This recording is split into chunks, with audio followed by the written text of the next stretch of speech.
Hi, I'm Craig Garber. I'm the author of How to Make Maximum Money with Minimum Customers. And since March of 2000, I've been helping business owners do two things. I create practical, effective marketing systems that get you more new customers and clients than your business can practically handle. And I help increase your net profits and your net cash flow by increasing the value of these new clients, often dramatically. During this time, I've worked with over 300 clients in more than 102 different industries. And today, we're going to talk about a very important topic few people discuss, and that is positioning. So, what is positioning? Well, it's a perception of what your business or your product does or what it stands for in your marketplace. And it may be based on reality or it can be totally created by you. Now, this doesn't mean it's a lie that you get to fabricate, but put simply, it's some sort of feature or benefit you're able to claim makes your product or service better for your buyers than your competitors' products or services. And in general, your positioning is part of your differential or your unique selling proposition or your USP. And the positioning that you have usually leverages your USP. And to give you a Gary Halbert analogy to show you what positioning does, it's kind of like he used to say it's having a horse that's doing okay, and then suddenly you hit it with a cattle prod, and now it's coming in the money every single race it runs. All right? And so as a result of positioning, it typically allows you to grow much faster, and it allows you to achieve industry domination much more rapidly. Now, top performers in any industry are all generally extremely well positioned. But I want to explain something. When it comes to positioning, you don't actually have to be better than everyone or be bigger than everyone. You just have to give the appearance to be bigger or better than the other guy based on your positioning hook. That's why when it comes to positioning, they say the devil is in the details. Because in most cases, the one thing that's going to help you determine the kind of positioning you're ultimately going to use is really the amount of research you do, and research comes down to details. So let me give you some examples of this. You may have seen this ad before. It's fairly well known, and the headline reads, "At 60 miles per hour, the loudest noise in this new Rolls-Royce comes from the electric clock." And let me tell you a little story about this ad. Back in 1958, David Ogilvy got the Rolls-Royce account. And at the time, Ogilvy knew absolutely nothing about Rolls-Royces. So what he did was he spent 3 full weeks doing nothing else but reading about the car and studying it and understanding all its subtleties and nuances. And the end result of that research is this ad that consisted of this photo that you see, followed by 607 words of sales copy, which you see right below it. And what happened as a result of the positioning that Ogilvy gave Rolls-Royce in this ad? Simply this. Sales of Rolls-Royce doubled in the first year alone. Now, you probably can't read this because it's too small to print, but let's take a look at some of the things Ogilvy did. At 60 miles an hour, the loudest noise comes from your electric clock. Comes from the electric clock, reports the technical editor of the motor. That's a very unique positioning, and he got this out of the research, which means when you're in the car, the only thing you could hear is the electric clock. That's a very compelling argument as to why someone should buy and spend this much money on a car. Over here in bullet number 3, Ogilvy says, the Rolls-Royce is designed as an owner-driven car. It's 18 inches shorter than the largest domestic cars. And what he did here was, he did what every great marketer has the ability to do. It's a very important skill and strength of any good marketer. And it's the ability to turn a potential loss or a potential weakness into a potential strength. So while some people might have looked at this car and said, oh, it's shorter than other cars that are the same, or of this, similar matched, Ogilvy turned it into a strength and said, oh, that's because this is an owner-driven car. In other words, this isn't something a chauffeur drives. This is something you're meant to sit and enjoy and drive yourself. And if it's 18 inches longer, it's more. The implication is it's harder to drive. He also gave a 3-year guarantee, which was absolutely unheard of in 1958. Obviously, nowadays, I think they have 5- and 10-year guarantees on certain parts in the car. But back in 58, this was unheard of. In the 10th bullet, Ogilvy says, inside is a picnic table veneered in French walnut. It slides out from under the dash, and 2 more swing out behind the front seats. Now, Ogilvy knew that this is a unique car for unique buyers, and so he found every detail possible to appeal to people who find this type of uniqueness attractive and who are willing to pay for it. The same thing with the next one in bullet number 11, where he says, you get such optional extras as an espresso coffee making machine, a dictating machine, a bed, hot and cold water for washing, an electric razor, or a telephone. Again, this is 1958. Some of this stuff sounds fairly futuristic for today. So imagine what was going on back in 1958. And this all came out of the research that he did. Again, this is positioning that he used to make this particular car unique and appealing. And then in his last bullet here, number 13, he compares it to a Bentley, and he does it very convincingly and very credibly. He says, the Bentley is made by Rolls-Royce. Except for the radiators, they are identical motor cars manufactured by the same engineers in the same works. People who feel diffident about driving a Rolls-Royce can buy a Bentley. In other words, if a Rolls-Royce isn't good enough for you, you can buy a Bentley. But knowing now that you're getting a Bentley, essentially, except for the radiator, manufactured by the same people in the same factory with the same process, that's a huge leg up for somebody that's interested and has the kind of cash to buy a car like this. All right. Now, here's something kind of interesting. A few years later, Ogilvy resigned from this account because what happened was the company shipped 500, listen to this, 500 defective cars to the U.S., and Ogilvy didn't want to be associated with a company like that. And remember, this is very telling. It shows you that this is truly a different time because, here nowadays, every other month you see things on TV, 20, 30, 40,000 cars are recalled at a clip, and no one thinks anything of it. And here Ogilvy was outraged. He didn't want to be associated with this terrible flaw. But then something funny happened to Ogilvy, and it's something that actually happens to all of us quite a bit. And that is, once you're able to do something and once you get involved in something, you suddenly find lots of opportunities to do that one particular thing more and more. So what happened to Ogilvy in this case was 2 years after he resigned from Rolls-Royce, he gets the Mercedes account. Now, once again, same thing. He knew nothing about Mercedes. So he flies out to Stuttgart in Germany, which is where the cars are manufactured. And he spent 3 weeks interviewing the engineers there. I guess 3 weeks is his, research prep time, which is actually probably about accurate. When I work with clients, it's generally a 2 to 3 week period of research to get up to speed and to find out the subtleties and the details of the marketplace and of the product or service itself. And here's one of the ads that you're looking at that came out of Ogilvy's research with these engineers. Well, what happened once he rolled this ad out? Unlike Rolls-Royce, he didn't double sales. Instead, he increased sales of Mercedes in the U.S. from 10,000 cars a year to 40,000 cars a year. Yep, that's right. He quadrupled sales, all through the positioning that he did. Now, here's another great ad that took a potential weakness, which is small size, and turned it around and positioned it into a strength. This particular ad was written by a guy named Julian Koenig out of a famous ad firm called DDB, or Doyle Dane Bernbach. And as a result of this ad, sales of the Beetle went up 500,000 cars per year. All right.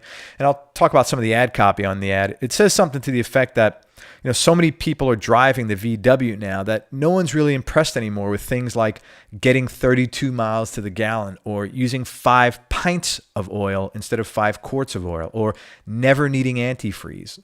Okay. So again, these are little details that he got out of his research. And you got to remember, when this car came out, these were revolutionary new concepts. The thought of getting 32 miles to the gallon was unheard of. That's good gas mileage today. Okay. So using 5 pints of oil, that's, minuscule compared to 5 quarts, never needing antifreeze. These are really important facts. So he did the research he needed to position the car in such a way to give it unique appeal against the competition. Now, I want you to think about something for a minute.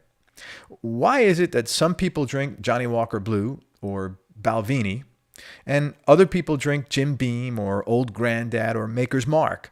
And do you really think it's because they've gone out and tasted all 5 of these whiskeys and compared that taste?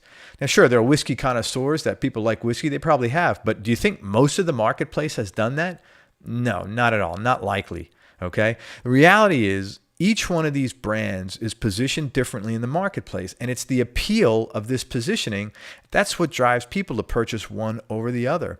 It's no different when you're comparing things like multivitamins. Do most people actually have a solid beneficial reason in their head why they're buying Life Extension or why they're buying Puritan's Pride or Centrum or One A Day? No, absolutely not. It's positioning.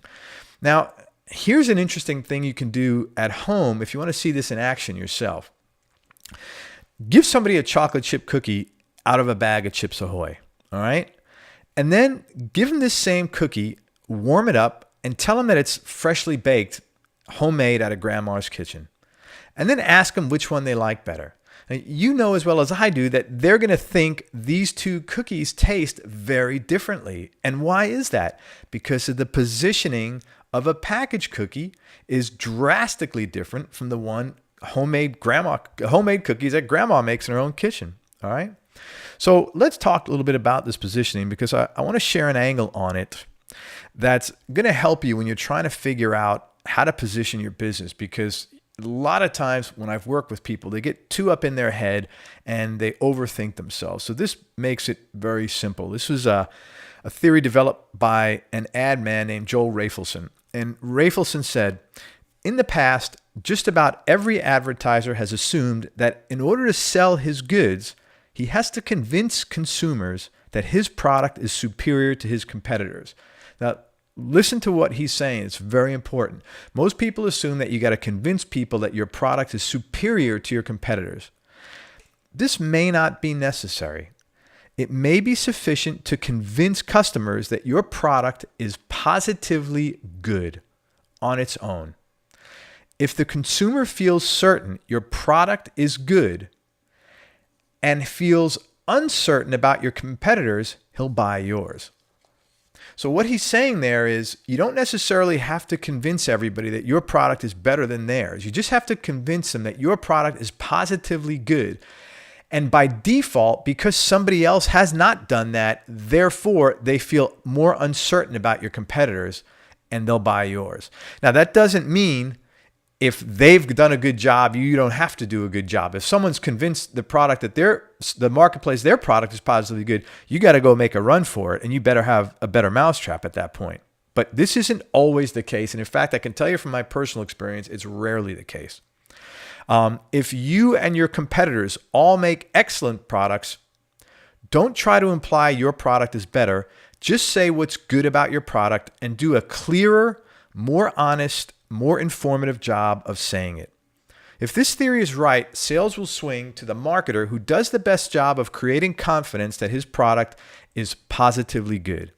And basically what this means is that, you don't have to insult people by hyping things up and knocking the competition. You just need to be honest and creative about your goods and services, but you have to deliver this creativity over specific positioning. And it's positioning that states your facts and shows the buyer how these facts offer benefits that other goods and services simply aren't offering. And remember, these facts don't have to be what makes your product better than other products.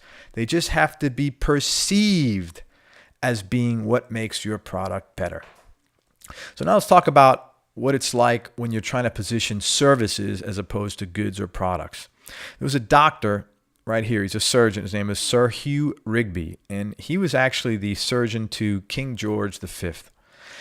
And Rigby was once asked, what makes a great surgeon? And he said, there isn't much to choose between surgeons when it comes to manual dexterity. What distinguishes the great surgeon is that he knows more than the other surgeon. That's it. The good ones know more. So in marketing, and in anything in life, it works the same way. What do you pay for? What do people pay for the most? Knowledge.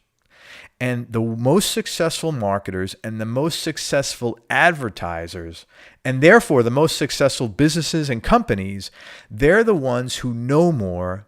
They're the ones who've taken the time to do the research and who've taken the time to share this knowledge with their buyers. That's it. Plain and simple. There's no magic here to it. All right. Again, results like this all start in your research. And if you aren't willing to do the research, then you're depending on hope and luck.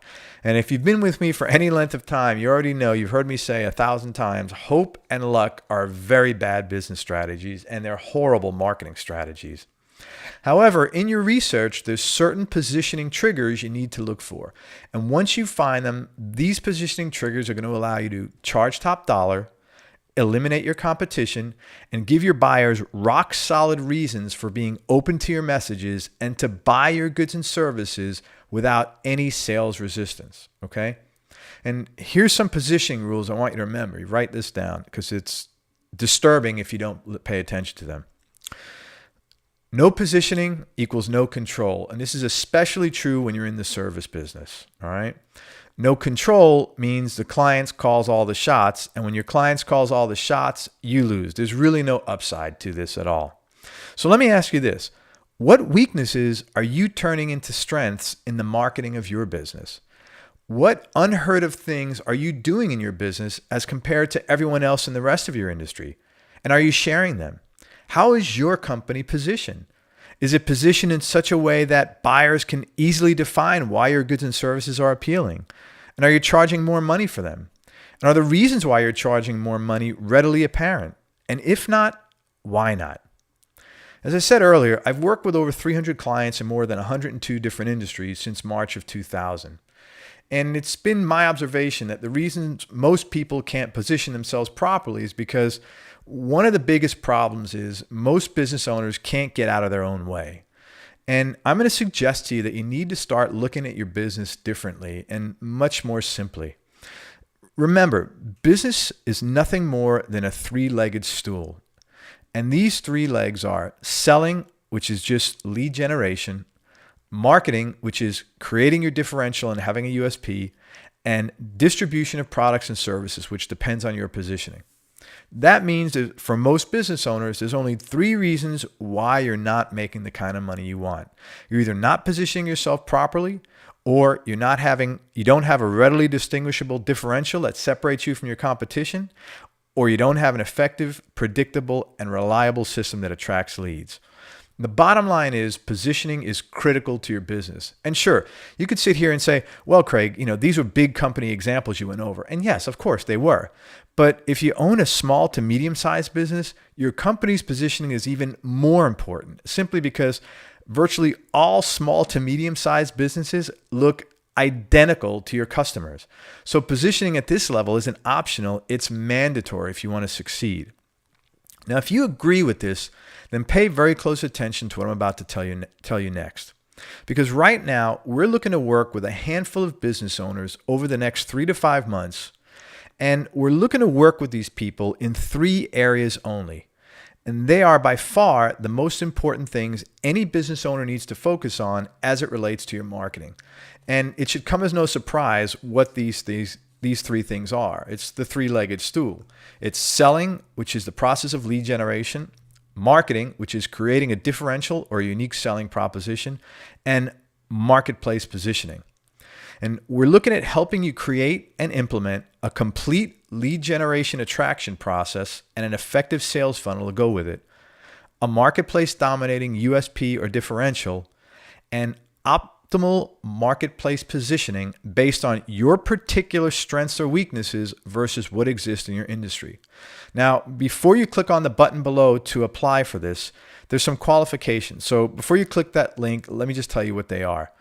Number 1, you have to have an existing business, or if you're a brand new business, or if this is a new project, you have to be an experienced business owner and you have to have some basic understanding of direct response marketing. Second thing, you have to be able to invest your money in advertising or invest your money in rolling out the campaigns or making the changes we develop once we're finished working together. Why? The answer is simple. If you don't do this, you're not going to see any results. And frankly, at this stage of the game in my career, I'm really not interested in working with someone who isn't motivated to get results. And lastly, you have to be open to change and you have to want to transform your business into something much greater than it is today over the next 60 to 90 days. Now, the good news is I'm not going to work with someone unless I can help you, which means you need to be very candid and thorough when you're filling out this application, but it also means you have an extremely high probability of success here. And the other thing is the input I'm going to be giving you is based on my hard-nosed experience of working with over 300 clients in more than 102 different industries. I know what works, plain and simple. Now, if you're qualified and you get selected to participate in this, here's what you could expect as an outcome. You'll know how to get your leads and where to get them. You'll have a functioning lead generation system that attracts pre-qualified clients. This way, you don't have to waste your time with unqualified people and tire kickers. You'll have a tangible, valid differential that sets you apart from your competition. One that's easily understood, identifiable, and attractive to your most highly desired prospects. In other words, I find most of my clients, before I start working with them, they typically spend a lot of time getting bogged down and suffering through loads of B and C pile clients just to make ends meet.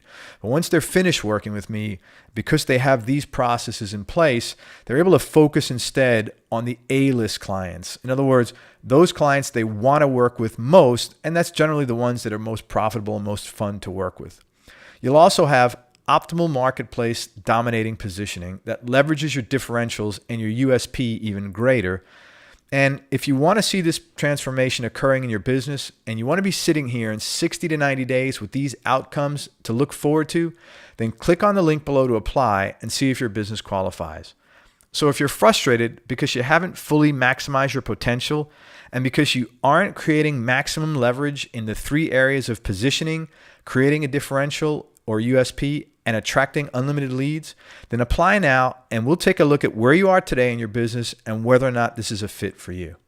I want to thank you for listening, and if you have any questions, contact my office at 813-909-2214, or you can email my assistant Anne, that's ANNE, at kingofcopy.com. And obviously, everything you put on that application is confidential between you and I, and once you complete it, if you're a fit, somebody in my office will contact you within 2 to 3 business days. Thanks a lot, and we'll talk to you soon.